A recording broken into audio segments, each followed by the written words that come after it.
Hello everyone. तो हम आज बात करने वाले हैं खेसारी लाल यादव जी और कविता यादव का एक बहुत ही बेहतरीन बोलबम सॉन्ग के बारे में, जिसका पोस्टर आ चुका है और फुल वीडियो सॉन्ग का रिलीज डेट भी आ चुका है।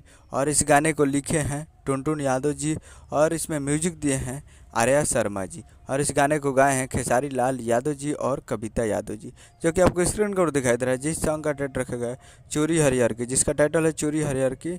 और वीडियो में खेसारी लाल यादव जी और कोमल सिंह जी, फिट में है कोमल सिंह जी।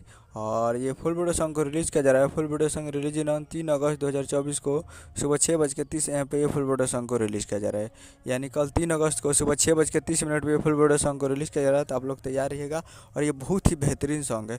और टुनटुन यादव जी लाइव आए थे और बोले थे कि जो भी गाना आएगा ये तगड़ा गाना आएगा और बोलबम सॉन्ग का, और ये मार्केट में आते ही धमाल मचा देगा। खुद टुनटुन यादव जी बोले हैं। तो बहुत ही ज़बरदस्त गाना होगा और लिखे हैं टुनटुन यादव जी है। तो कल तैयार रहिएगा Ananta music world present Bhojpuri YouTube channel पे। तो कल सुबह में 6:30 पे। उम्मीद करता हूँ वीडियो चला, चैनल को सब्सक्राइब करें, बेल आइकन ताकि खेसारी लाल यादव जी का लेटेस्ट लाते रहे। वीडियो चला, वीडियो को लाइक, चैनल को सब्सक्राइब कीजिए। मिलता है अगले वीडियो में, तब तक के लिए जय हिंद, जय भोजपुरी।